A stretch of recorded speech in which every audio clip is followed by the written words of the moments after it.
Vamos con el curso de lo que es inmunología clínica. Bien, mi nombre está ahí. Soy Edison Esteban Mani Quispe.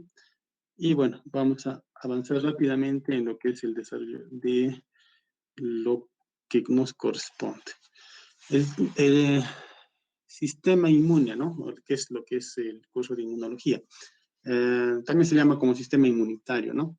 Es una parte de la medicina que estudia los mecanismos fisiológicos de respuesta del organismo frente a la presencia de microorganismos, toxinas o antígenos, ¿no? También acá habría que agregar, ¿no? La presencia de tejido extraño, ¿no? El sistema inmune está formado por órganos, tejidos, células, cuya actividad está presente y está circulando en todo nuestro organismo.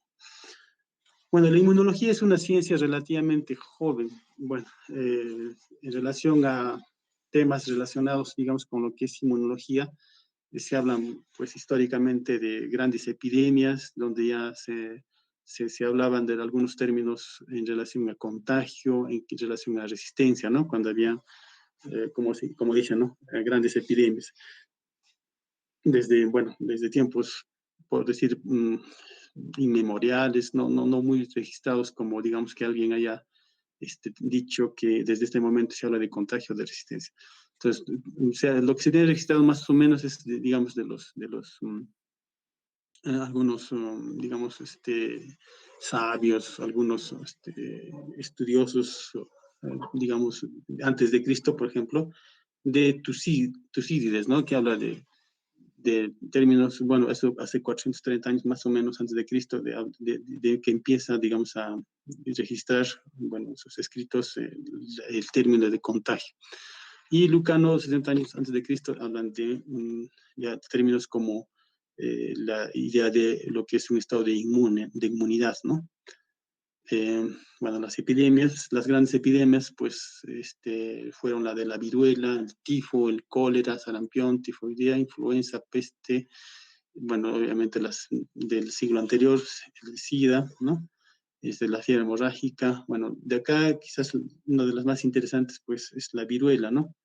Porque, bueno, ha hecho de que se establezcan más, digamos, la viruela ha sido una de las enfermedades que ha hecho que empiece a lo que es el término de inmunología.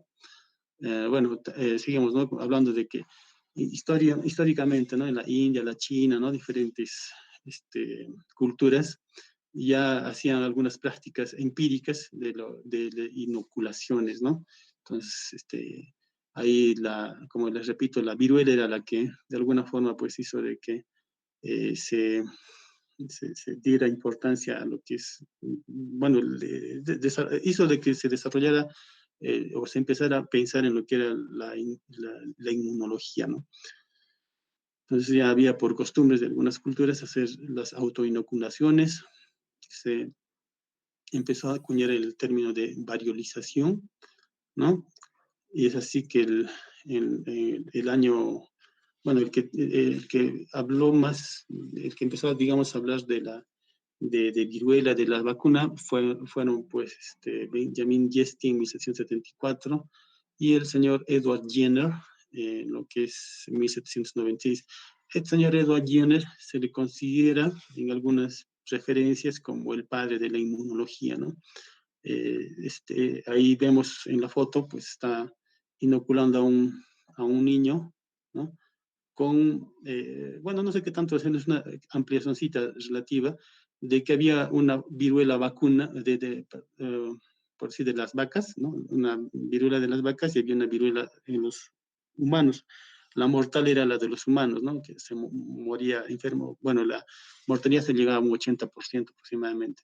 Y este señor Edward Jenner había observado de que la vaca también tenía una verruga muy parecida a la humana y pues y vio que las personas que tenían a veces esas lesiones, las que criaban vacas, ¿no? Tenían lesiones a veces en las manos, no hacían y estaban en zonas donde había viruela y estas no se contagiaban con la viruela humana, por decir, y había el detalle de que pues eran como para pensar que eran inmunes, porque había una, digamos, epidemia en una región y estas personas, las que, digamos, trabajaban con las vacas, ¿no? Ordeñándolas, en su mayoría, pues, así tenían unas, digamos, verrugas, pero no eran de la viruela, no eran parecidas a la viruela humana.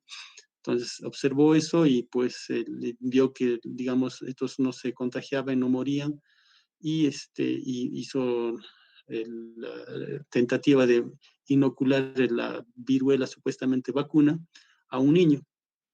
No, le hizo cortes, abrió la ampolla de la, bueno, la verruga o la ampolla de la lesión de la vaca y ese líquido pues lo inoculó al niño.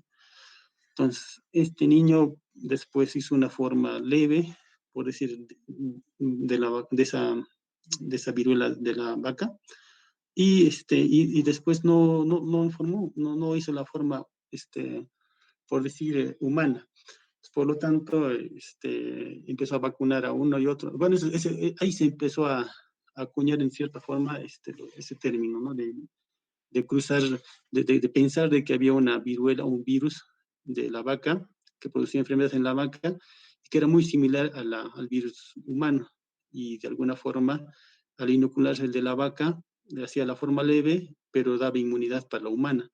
Entonces, la forma vacuna no era mortal para el humano, y entonces se vio el término de poder ya hacer la idea de una vacunación con una protección, ¿no? Para el humano. Como esta viruela solo te da una sola vez en la vida, por el tipo de virus, entonces se acuñó desde esa época más o menos lo que es la inmunología, ¿no? Gracias a este inglés Edward Jenner. Bueno, después se hicieron otros términos como campaña, ¿no? O sea, cuando ya se ampliaban los términos de vacunación, de campañas, ¿no? De vacunación, y, y así, ¿no? Incluso se habla de que en la época de Napoleón Bonaparte también había la viruela, y había gente que moría.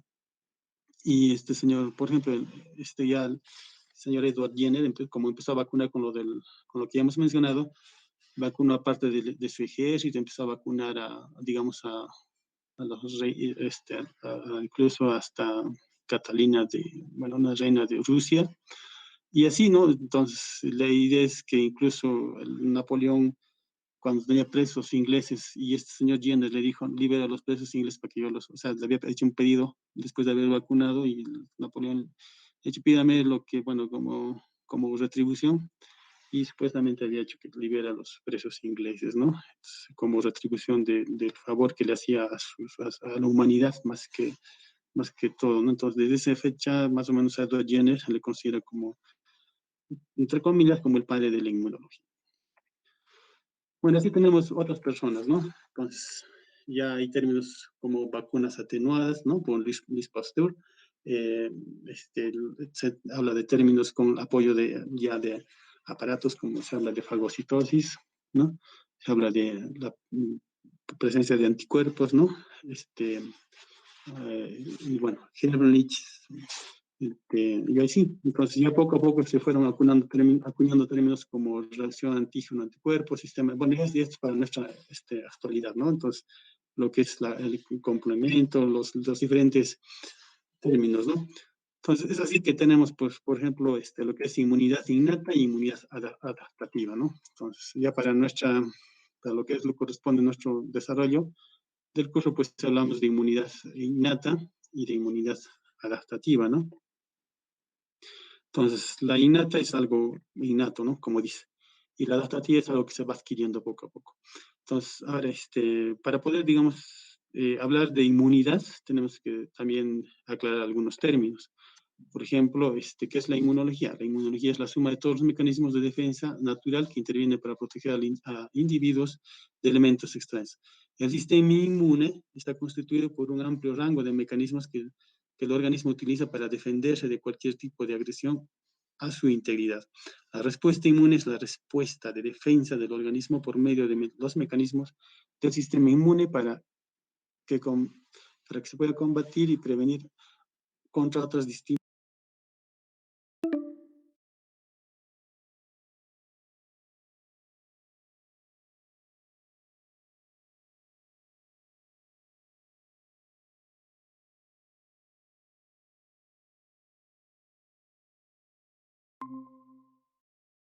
defensa, que puede ser una inmunidad innata y una inmunidad adquirida.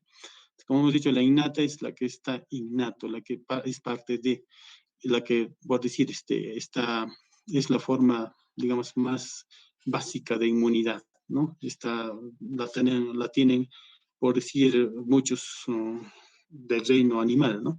Entonces, todos los mamíferos o no mamíferos, pues tienen también una inmunidad innata y, y esta inmunidad innata está constituida, por decir, como una primera línea de defensa, ¿no? La primera línea de defensa innata está, por ejemplo, la piel, ¿no? Obviamente la piel intacta, las mucosas y sus secreciones, ¿no?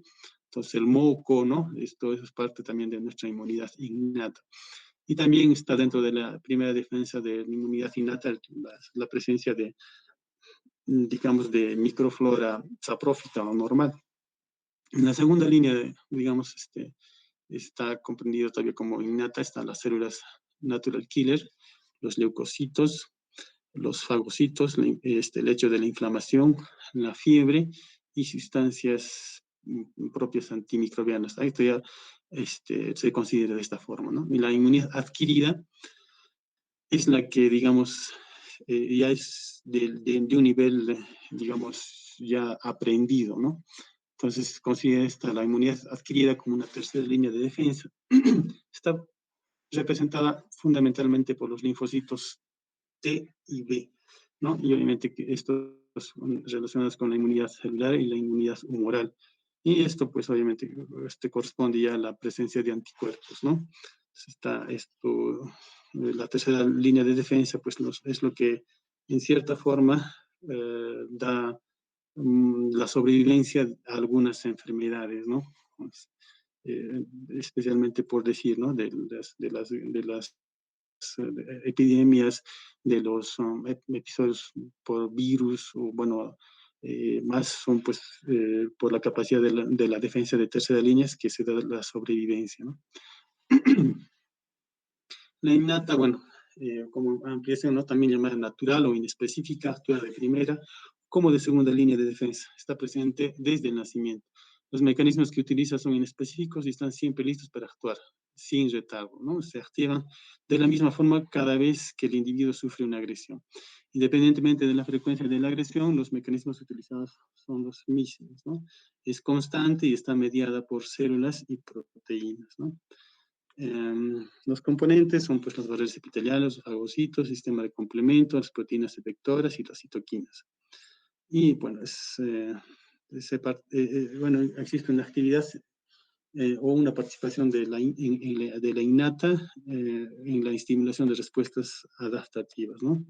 Entonces, ya hemos hablado de la primera línea, como hemos dicho, es la piel, la presencia de mucus, ¿no? Los cilios en las células, ¿no? En las mucosas, los mecanismos que nos ayudan también físicos, pues son como la tos, el estornudo, el peristaltismo, también pues constituyen son barreras físicas, ¿no?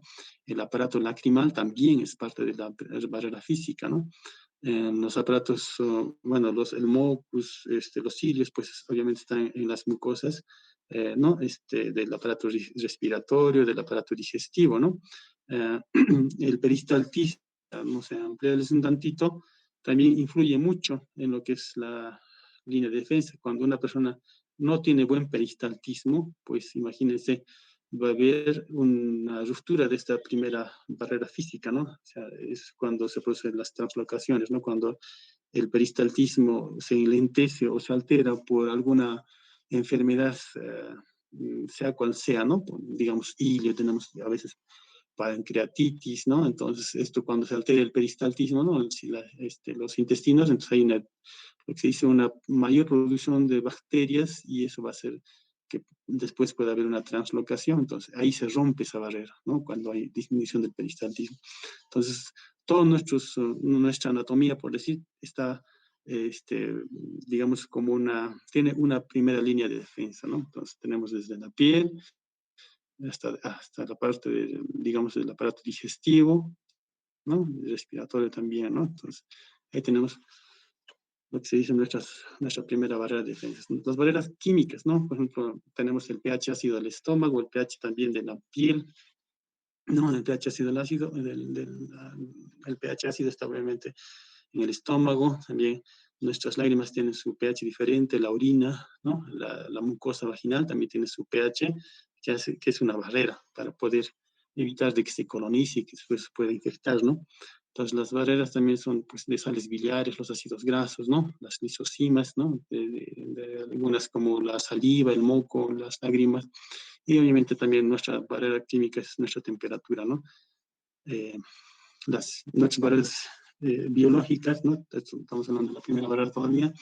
Tenemos la biológica, la microbiota normal, ¿no? La superficie, ¿no? Nuestra superficie cutánea, ¿no? Tiene sus glándulas que también tienen constituyen como una barrera, glándulas sebáceas también se considera como parte de la barrera. En nuestra boca, pues también tenemos una población heterogénea digamos, de microorganismos, ¿no? También hay la microbiota normal en el intestino delgado, en el intestino grueso, y como también ya hemos mencionado, la vagina también tiene su mucosa, también tiene sus bacterias, y que son parte de la microbiota normal, que hacen de que estas se constituyen como una barrera, ¿no? Para que no haya infección bueno, en realidad en toda nuestra anatomía, ¿no? Hay bacterias que nos van a defender.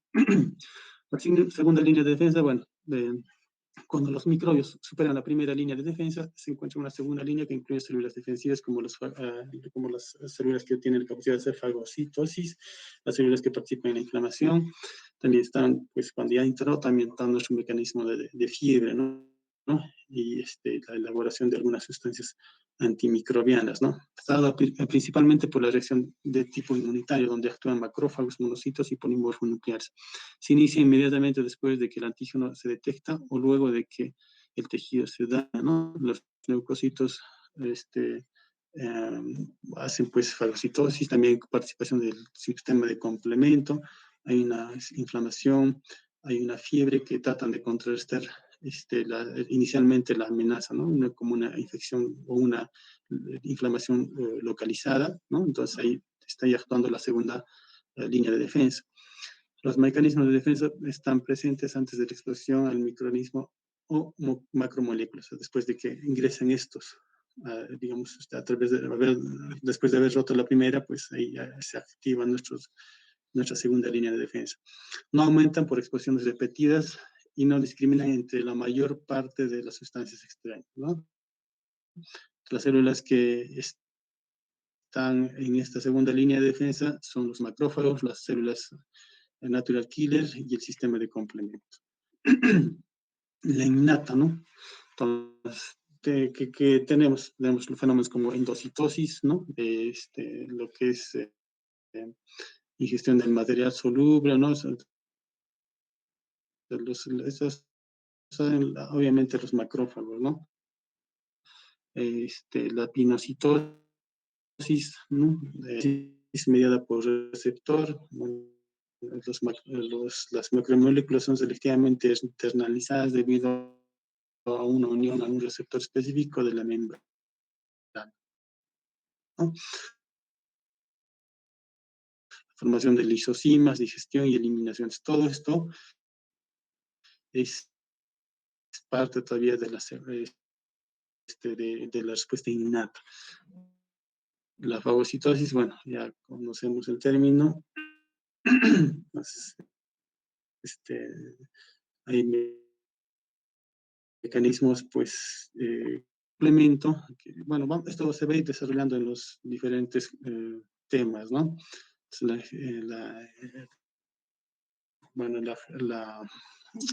digamos, la actividad de la cascada, ¿no? La inflamación, bueno, los diferentes sustancias inflamatorias, ¿no?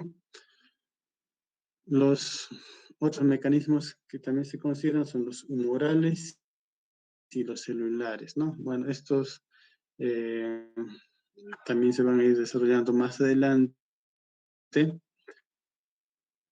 Entonces tenemos lo que es inmunidad innata, inmunidad adaptativa, que es lo que ya hemos hablado, ¿no? La innata, como hemos dicho, es inmediata, ¿no? Es en horas. La adaptativa ya es en días, ¿no? En función del tipo de agente agresor, ¿no? Entonces acá tenemos como un recuerdo, ¿no? Tenemos una inmunidad innata que está dada por barreras físicas, piel, moco, membranas. También la inmunidad innata, como los pocitos y las químicas, hemos hablado de los pHs, los lípidos, las enzimas. Y la química, ¿no? Es más, digamos, biológica, existe una respuesta oral, una celular, expresión de células, tipo de los linfocitos T y linfocitos. Entonces, sistema inmune o tus logros que ayudan bastante son la médula ósea y el timo, ¿no? Por decir, los que más, los formadores, ¿no?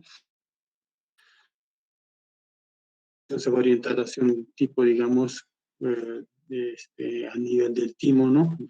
Las células T, en donde también en el timo se van a formar o diferenciar a CD4, CD8.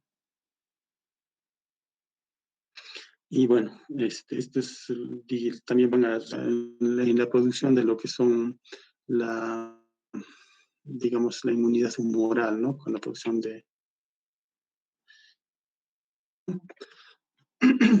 Entonces tenemos la inmunidad innata, la inmunidad adaptativa que hemos estado hablando, la adaptativa más relacionada con la producción de anticuerpos, ¿no? La innata se relaciona por decir, con la presencia de receptores de membrana, ¿no? Nuestras células tienen receptores de membrana. Entonces, estas células de receptores de membrana en mucosas, más que todo, ¿no? Tenemos receptores de membrana, por ejemplo, en boca, en tracto digestivo, respiratorio, ¿no?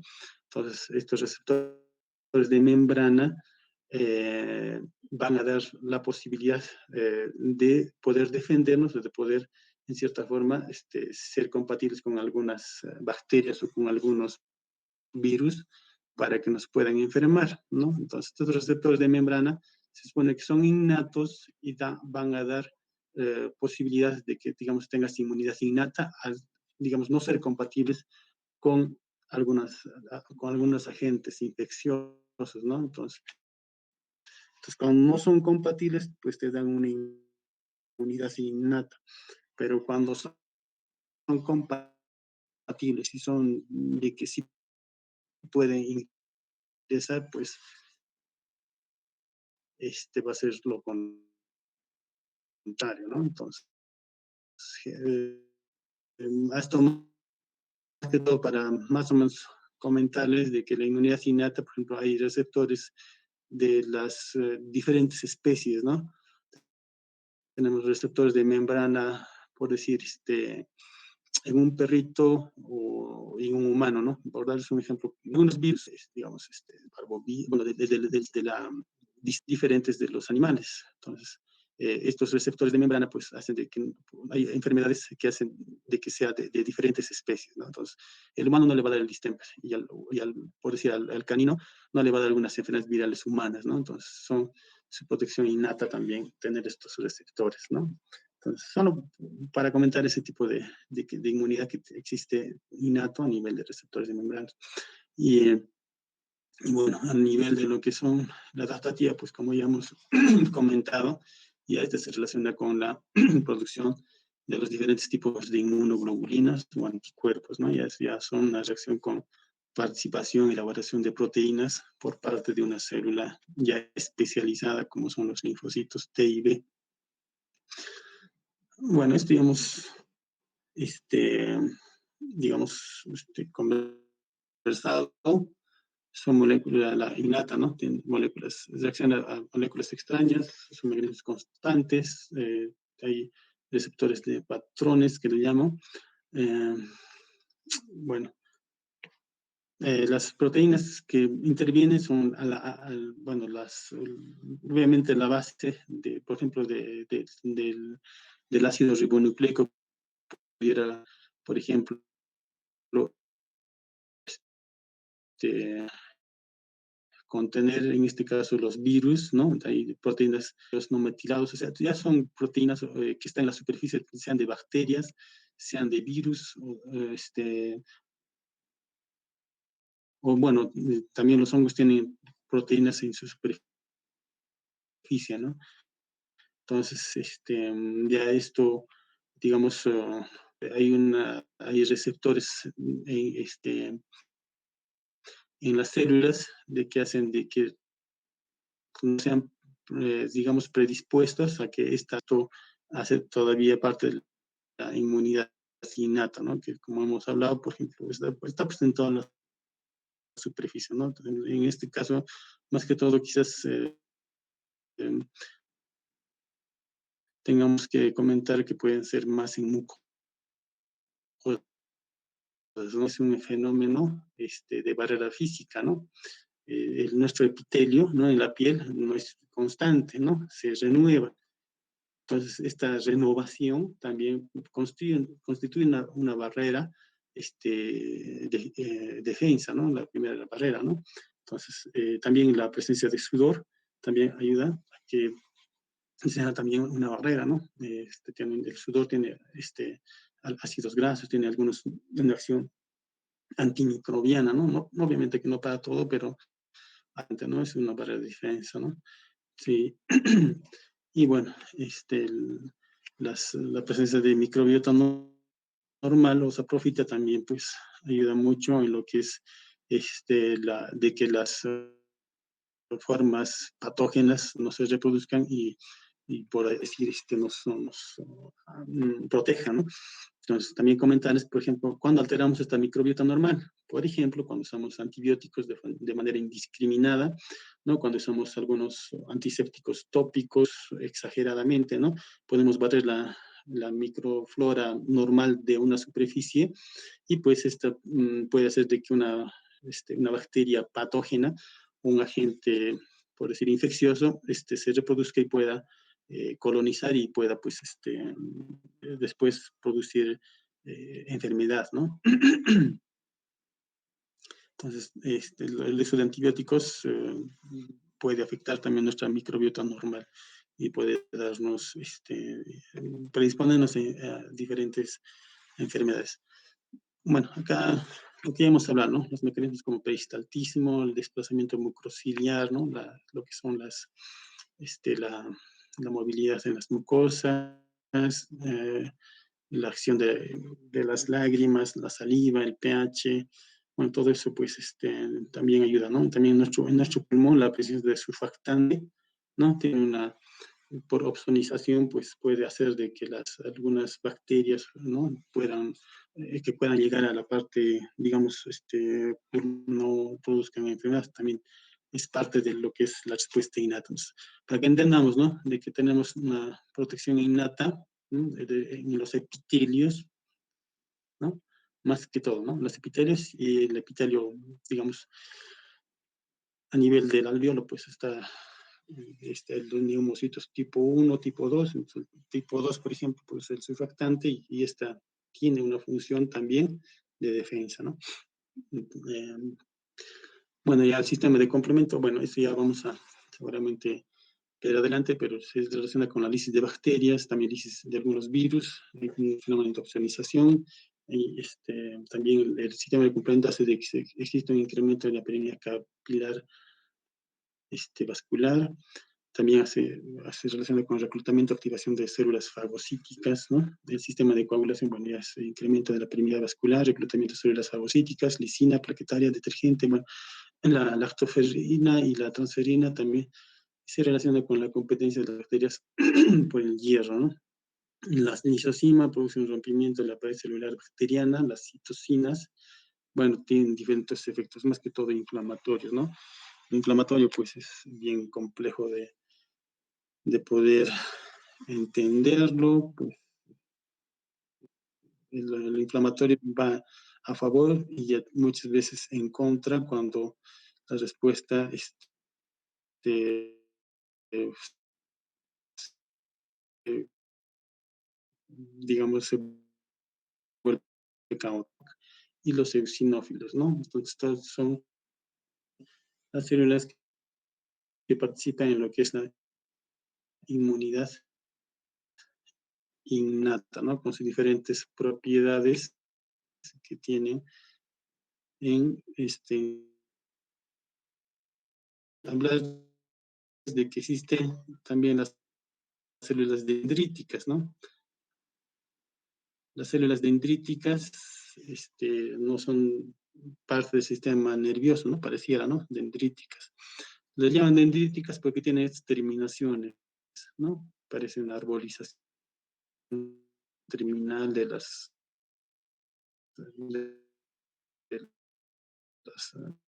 de las neuronas, ¿no? Pues se llama así en producción o sea, captan las, digamos, enterotoxinas, ¿no? Las toxinas de diferentes bacterias, ¿no?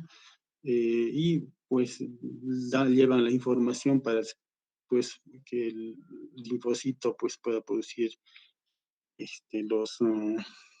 los anticuerpos, ¿no? Entonces, son muy importantes las células dendríticas. El sistema monocito macrófago, pues también está comprendido con fenómenos como diapedesis, quimiotaxis, fagocitosis, ¿no? Bueno, esto más que todo relacionado con lo que son los glóbulos blancos, ¿no? Bueno, todo lo que, las funciones más que todo de los blancos, ¿no? Fagocitosis, los linfocitos naturales también que, bueno, como dice, no, son glóbulos blancos grandes que tienen capacidad de destruir, ¿no? Cuando actúan en algunas células anómalas, pueden destruir algunos, en comillas, tipos de células, digamos, anormales. Incluso hablan de algunos tipos de acciones, ¿no? Entonces, es compleja su función de los natural killers. Este, bueno, están en diferentes tejidos, ¿no? Están en intestino, bueno, órganos como el hígado.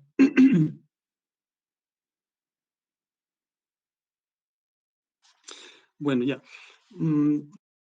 El hecho es que la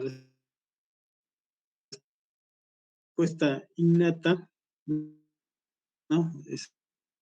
Este, se da como una estimulación adaptativa, ¿no? De respuesta, ¿no? Entonces tenemos, por ejemplo, el antígeno microbiano, ¿no? Esto, digamos, pues tiene, pero también esta bacteria tiene proteínas, tiene enterotoxinas, ¿no? Entonces, sea la misma bacteria, bueno, una producción, una proteína recepcionada o no, captada por sí por un linfocito, por ejemplo, ¿no? Entonces, lo capta y por eso existe una respuesta inflamatoria, ¿no? A este agente. Entonces, hay una señal 1, luego hay una señal 2, ¿no? Se reconoce este agente y va a producir una respuesta, ¿no? Entonces va a producir la respuesta, puede ser esta célula, ¿no? De defensa se reproduzca con una información en relación de poder reaccionar o neutralizar el agente agresor del agresor, ¿no? La respuesta inmune es blanca, ¿no? Los linfocitos, es en función del agresor, ¿no? Entonces, hay una presentación y una respuesta, ¿no? Tenemos señal 1, señal 2. Entonces, esto constituye todavía como una respuesta de inmunidad innata. Entonces, esto, bueno, lo que hemos hablado, ¿no?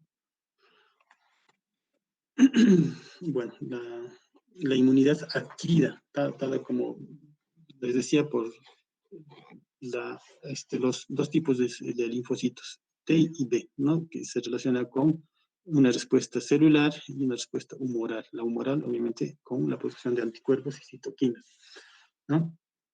Tenemos la presencia de un antígeno que va a producir, o que va a través de un proceso, pues va a estimular que la célula produzca anticuerpos, ¿no?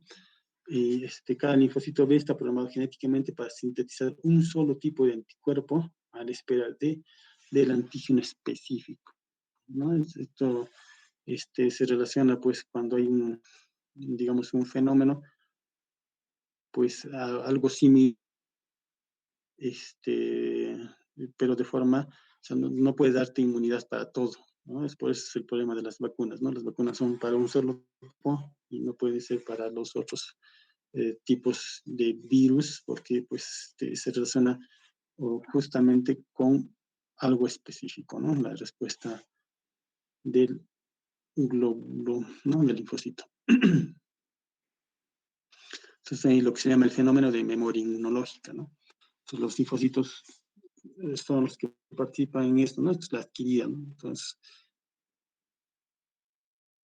estos linfocitos producen o liberan citoquinas que producen multiplicación, diferenciación celular y, y hay una selección y una expansión, digamos, de lo que es la producción de lo que son la respuesta en relación a algo humoral, ¿no? La producción de inmunoglobulinas, ¿no? Y también de los linfocitos van a ser posibles de que los anticuerpos inactivan los antígenos por active la cascada enzimática que lleva a una lisis celular, ¿no? Hay un fenómeno también de neutralización, ¿no? Que se produce por un a sitios de especialización, de opsonización. Entonces, todo esto pues habla de una respuesta adquirida, ¿no? Entonces, las células, que la respuesta es celular, ¿no? Bueno, la célula es el linfocito T con la función en su, digamos, en su respuesta en función al agresor, ¿no? Entonces, la idea es de recordarnos de que la inmunidad de células linfocitos T y B.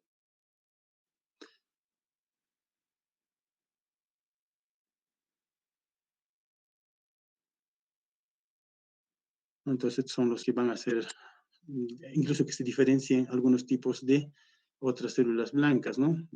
Así que, por ejemplo, los activan los macrófagos, respuesta, eh, digamos, específica para un agente tóxico, ¿no? Entonces, tenemos tóxicos, supresores. El hecho es que tenemos que darnos cuenta de que existe la inmunidad natural y la inmunidad natural o innata y la otra es adquirida, ¿no? Entonces,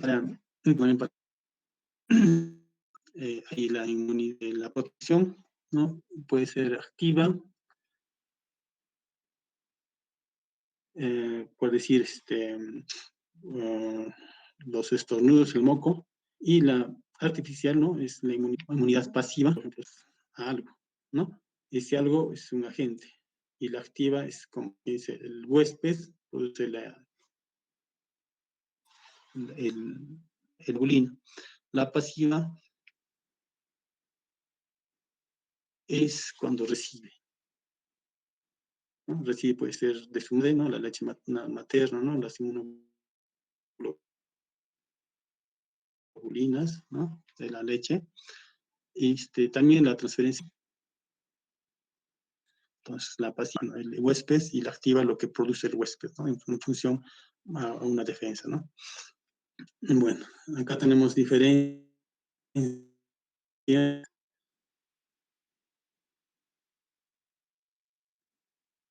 Y bueno, esto más que todo como para, digamos, aclarar, la innata se hace con células y moléculas que la identifican, ¿no? La innata tiene se hace como una reacción específica de los receptores que reconocen a muchas de las moléculas que están sobre la misma célula. Es independiente de antígeno. Las células y moléculas están separadas por la defensa desde antes de enfrentarse con el agente patógeno.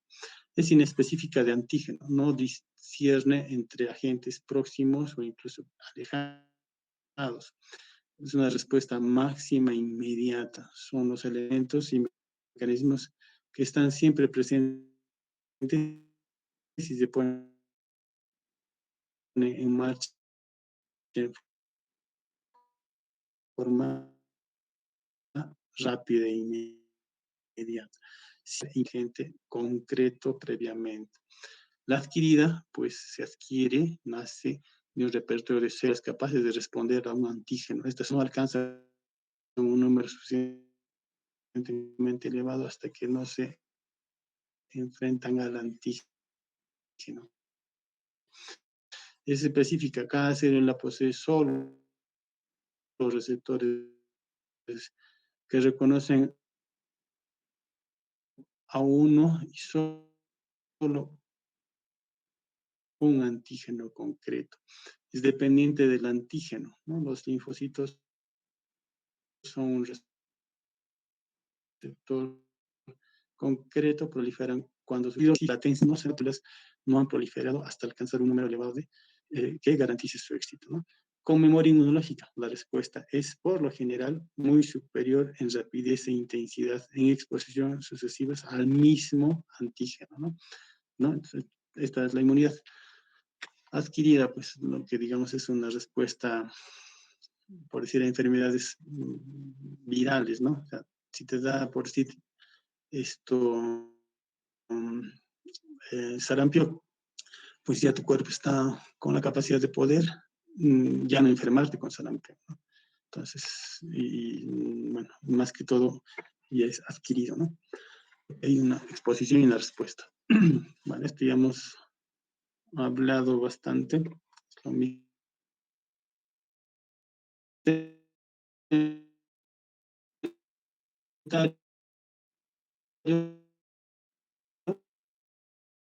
Tiene una función defensiva, una función de conocimiento de algo, perdón, a un agente dañino, ¿no? Entonces, como individuo tenemos un entorno, digamos, del entorno del individuo, ¿no? Y entonces, lo dañino puede haber un agente, digamos, que sea dañino y un agente poco. Esto, ¿no? En nuestro entorno, va a ser lo que se conoce como respuesta inmune.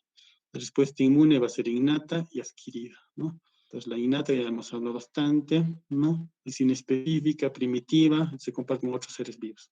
La adquirida es específica, ¿no? Es de una especie, ¿no? De, de una especie frente a una la respuesta para cada agente pues es diferente uno del otro, ¿no? Hay virus de diferentes tipos dentro de incluso dentro de los RNAs o de los DNAs, pues tiene sus características variadas, ¿no?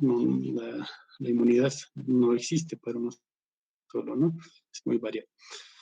Y esta se va perfeccionando. Este perfeccionamiento, ¿no? Hace muchas veces implica la sobrevivencia, ¿no? A mayor perfeccionamiento, mayor sobrevivencia a un tipo de enfermedad. A mayor perfeccionamiento, la inmunidad es, por decir, es mejor, ¿no? Entonces, esta se relaciona muchas veces con la que se puede considerar como la sobrevivencia de una u otra raza, ¿no? disposición para poder sobrevivir ante una epidemia o pandemia, ¿no? Cuando es la función, cuando es, bueno, por decir, una función defensiva del sistema inmunitario, pues, se reconoce, puede reconocer agentes que son dañinos, como patógenos, bacterias, virus, hongos, protozoos, parásitos, ¿no? También puede reconocer los agentes físico-químicos como tóxicos, radiación, prótesis también, ¿no? Entonces también puede ver de células tumorales, ¿no? Entonces todo esto lo reconoce, tiene una función defensiva del sistema inmunológico, ¿no? También enfermedades autoinmunes, ¿no? También los órganos que se relacionan con el sistema inmunológico, los primarios son la médula ósea y el timo. Los secundarios son los ganglios, los linfáticos, está también ahí el vaso, ¿no? El tejido linfoide asociado a las mucosas, ¿no? Se les llama MALT, ¿no? Se relaciona con el tejido linfoide que está pues, en tractos gastrointestinales, respiratorios, genitourinarios, ¿no? Y bueno, dentro de este tejido linfoide también están las amígdalas, los adenoides, las placas de Peyer, ¿no? Que están pues, en diferentes estructuras como la nasofaringe, ¿no? Realmente también dentro del sistema, digamos, de defensa, pues ya también el componente hemático, el componente linfático, ¿no? Con sus diferentes redes. Entonces, eso es, digamos, de alguna forma lo que es la respuesta innata y la respuesta adaptativa. Eso en grandes rasgos, porque la verdad que en el desarrollo del curso se va a ir tocando y retocando cada uno ampliando también, obviamente, lo que hemos visto de forma, digamos, de hoy día, ¿no? Ahora, bueno, sí, temas. Respuesta adaptativa contra los microbios. Esto, bueno, es el último tema de hoy día. Solamente entender de que los microbios o agentes, bueno, que no se ven a simple vista, están presentes en nuestra naturaleza, son mucho más antiguos que todo, ¿no? O sea, que toda la presencia de seres vivos, ¿no? Los microorganismos se encuentran en todas las partes. Fueron las primeras, por un tiempo, las únicas formas de vida en nuestra superficie, bueno, en nuestro planeta, ¿no? Se habla de una antigüedad de aproximadamente 4.000 millones de años antes, ¿no? Si los microorganismos, sin esos microorganismos, hoy la vida no sería posible, ¿no? Han hecho de que la superficie sea, pues, apta para, digamos, la composición de la atmósfera, por ejemplo, ¿no? Entonces, a la fecha se reportan, bueno, y esto que es un reporte, por decir, digamos, no se puede estudiar completamente todo lo que existe, ¿no? Entonces, solamente se puede haber hecho una aproximación de que existen como 70.000 especies de hongos, 45.000 especies de bacterias, 30.800 de protozoarios y 1 por 10 a la 32 de virus. O sea, imagínense cuánta cantidad de microorganismos existen en nuestro planeta. Y eso, ¿no? No se ha investigado todo, ¿no? Entonces, por eso es que, digamos, los microorganismos, pues, bueno, han sido los primeros en estar en el planeta y si pasa alguna cosa, parece que van a ser los que más van a poder sobrevivir en nuestro planeta. Bueno, ya estos ya relacionan los microorganismos, ¿no? Que se han hecho, digamos, algunos reportes, ¿no? En función de algunas enfermedades, bueno, que hemos visto anteriormente. Quieres hablar un poquito de, por ejemplo, el mal uso, ¿no? De inmunitas. Bueno, eso se empezó a acuñar cuando había inmunidad, por ejemplo, de los políticos, ¿no? Inmunidad, que era un individuo exento de obligaciones legales o civiles. Eso se empezó a hablar en la época de los romanos, ¿no? Entonces, ya con la presencia, bueno, lo que son microorganismos, pues han sido muchos los que han ido acuñando los términos como Jenner, Koch, ¿no? En el que hemos hablado, Pasteur, ¿no? Jenner, el que hemos hablado como que pudiera ser el padre de la inmunología, ¿no? Entonces, bueno, lo que hemos conversado, ¿no? Que ayudó en lo que es el control de lo que es la viruela, ¿no? En esa época se habla de un tema que se llama boriolización, cuando se hacía como una especie de exposición digamos, del individuo a a la pústula, a la ampolla que tenía digamos, el enfermo, ¿no? Entonces, sacaban el líquido y le cortaban a una persona sana y se le ponían en su superficie de su herida. Entonces, eso era la boriolización. Bueno, y así tenemos diferentes autores, ¿no? Leon Koch, Pasteur, ¿no?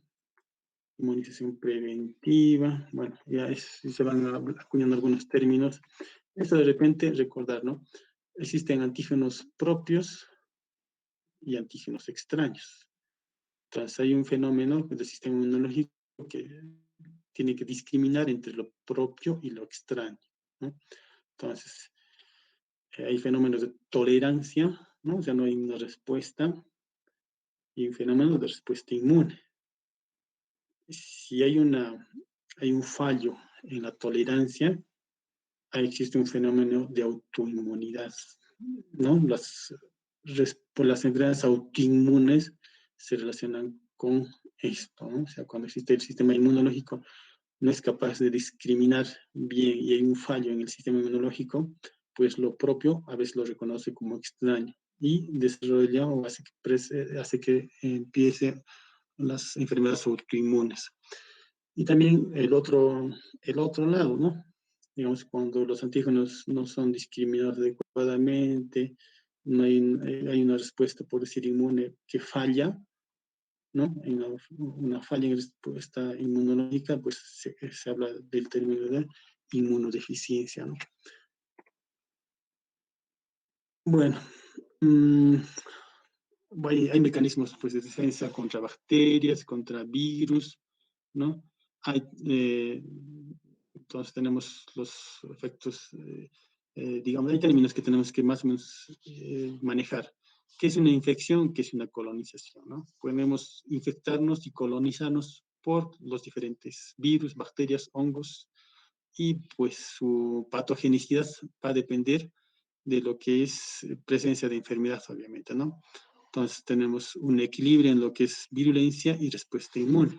Entonces, más o menos, la colonización es cuando existe presencia de una colonia digamos, de un agente,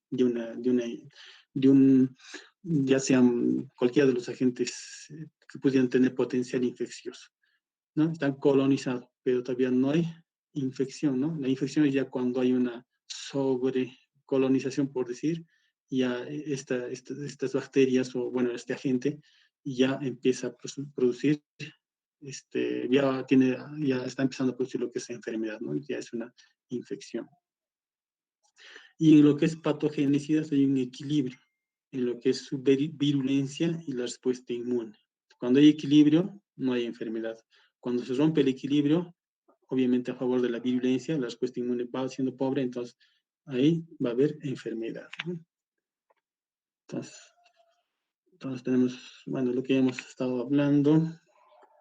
Y, bueno, recordar nada más. La respuesta adaptativa de los seres vivos, ¿no? A los agentes o a los microorganismos, pues va desde una respuesta innata que hemos hablado, perdón, esto todavía no es innata, no es una respuesta, perdón, no es adaptativa, esto es innato, lo que ya hemos hablado bastante, ¿no? Lo innato, lo primitivo, lo que se comparte con diferentes especies vivas, ¿no?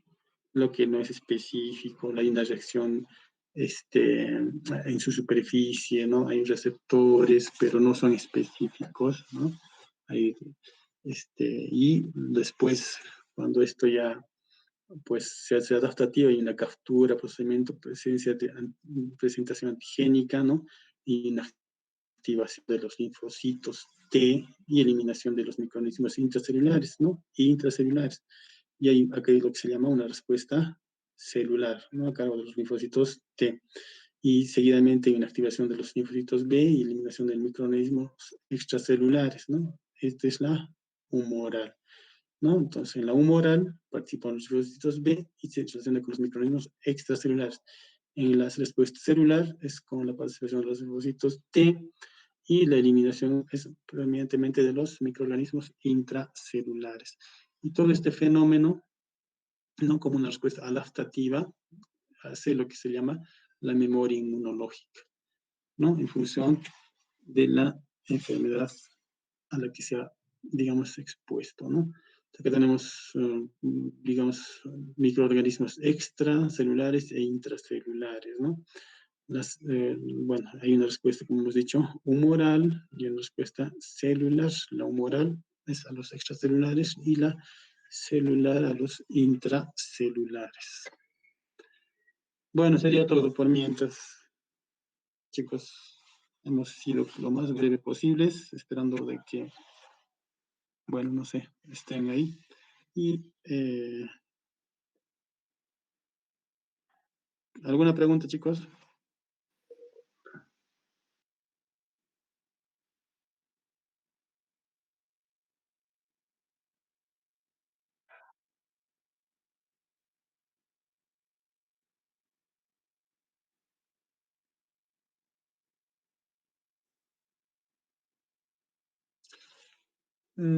Depende, es que mira, con el coronavirus no podemos 100% tener una respuesta, digamos, certera, porque el coronavirus, pues, es un virus, digamos, que da respuestas diferentes en una y otra persona, sea su estado, digamos, sea cualquier estado que pudiera tener el huésped. Ahora, en función, digamos, a una gestante, ¿no? Entonces, la gestante, si es que la gestante no hace la forma grave y llega a término su gestación, pues tenemos que pensar si es que este virus tiene, bueno, los virus pueden, algunos atravesar la barrera placentaria, otros no. Ahora, en el momento del parto, pues en el momento del parto, pues hay una, por decir, la barrera placentaria no funciona. Entonces, el virus puede, digamos, pasar a lo que es la circulación del, digamos, del recién nacido, ¿no? En ese momento del parto, o sea, y si es que el bebé, también hay fenómenos donde pues atraviesa la barrera, o sea, durante la gestación, entonces no podemos en cierta forma decir 100% el niño ha tenido inmunidad pasiva o activa, ¿no? Entonces sí se puede decir si la madre ha sobrevivido a la enfermedad, pues la madre le puede transmitir un poco de su inmunidad pasiva al niño, ¿no? O sea, el recién nacido a recibir los anticuerpos, las inmunoglobulinas de la mamá, entonces tendría la inmunidad, por decir, pasiva, ¿no? Entonces, o sea, y esa pasiva, pues, es un tiempito, ¿no? O sea, eso no, su cuerpo no tiene, el cuerpo del recién nacido no tiene memoria, su sistema inmunológico de producir lo que digamos es para combatir al virus, ¿no? Entonces, si es una inmunidad, por decir, pasiva, eh, puede protegerle, sí. ¿Qué tiempo? No podemos estar seguros. ¿Qué tanto, digamos, digamos en condiciones óptimas, que todo pudiera ser a favor del bebé, pudiera el bebé no hacer nada de enfermedad, ¿no? Entonces, pero sí, hay una posibilidad de transmisión, en este caso vertical, que sería pasiva, pero también hay una transmisión vertical, ¿no? Hay una posibilidad de transmisión vertical, porque se han visto niños, bueno, de recién nacidos, que han sido, digamos, infectados durante el embarazo, ¿no? Entonces, esta infección en la reacción del bebé, pues, del recién nacido, hay niños, la mayoría, felizmente, obviamente, que sobreviven y no hacen ningún problema, ¿no? Hay unos poquísimos que no están bien reportados como para decir con seguridad de por qué, digamos, han fallecido, ¿no? Entonces, pero sí hay una situación de inmunidad que se transmite, ¿no? Que es, como les repito, la pasiva de digamos que la mamá ha podido producir sus anticuerpos en su mismo cuerpo durante la gestación, ¿no? Y eso ha podido pasar, los inmunoglobulinos, los anticuerpos sí pueden, la mayoría pueden pasar la barrera hematoencefálica, perdón, la barrera placentaria. Entonces, hay una, digamos, protección relativa.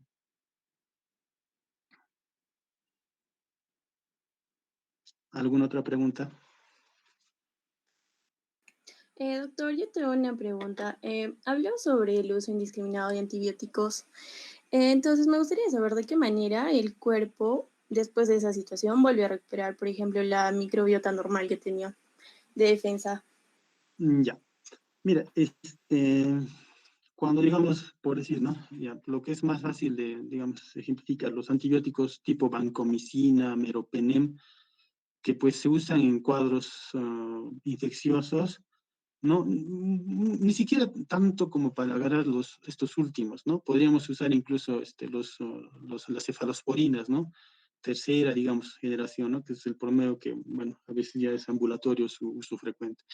¿En qué forma estos microorganismos, estos antibióticos, pues hay agentes o bacterias saprófitas en nuestro tracto digestivo, ¿no? Que pueden, digamos, con el uso crónico, ir disminuyendo su cantidad y quizás ir bajando mucho más, ¿no? Entonces, ¿qué ocurre? Pues en nuestro tracto digestivo tenemos enterobacterias, tenemos gram negativos, gram positivos.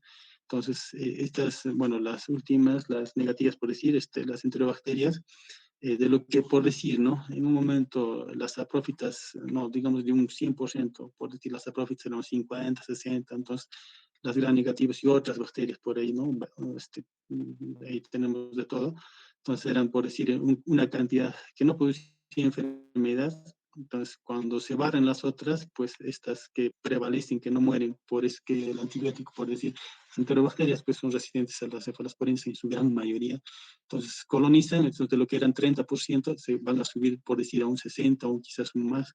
Entonces, a medida que haya ese espacio, pues el otro se llama van a producir pues la translocación bacteriana. Y esto, al ser muchos, pues no solamente se van a quedar en la luz del intestino, sino van a penetrar, digamos, la luz intestinal y se van a pasar a la circulación y pueden producir, pues, émbolos, por decir, pequeños sépticos y dar infecciones en otros órganos, ¿no? En otras, ya no van a estar solo en el intestino delgado, se van a poder ir al pulmón, o sea, a cualquier zona. Entonces, es por eso que muchas veces, por ejemplo, pues hay E. coli, por neumonía por E. coli, qué raro, ¿no? Que se ha comido lo otro, ¿no? Puede ser. Pero para recuperar esto, lo primero, obviamente, tiene que ser buscar disminuir ¿cómo se llama? El antibiótico, ¿no? O sea, se tiene que usar el tiempo necesario, se tiene que hacer la elección adecuada y calcular en relación a que no produzca, no predisponga a esto, ¿no? A esta translocación. Entonces, ¿cómo podemos reponer la flora? Bueno, hay los medicamentos o, bueno, en el mercado lo que hay más fácil, por decir, de conseguir son los lactobacillus y los Saccharomyces, ¿no? Que son es decir, bueno, son preparados artificiales que ayudan a reconstituir la flora saprófita, ¿no? Entonces, se puede echar mano de estos, ¿no? Entonces, podemos artificialmente dar eso. Y bueno, según la edad también pues, del paciente, se puede, digamos, ayudar con eso, ¿no?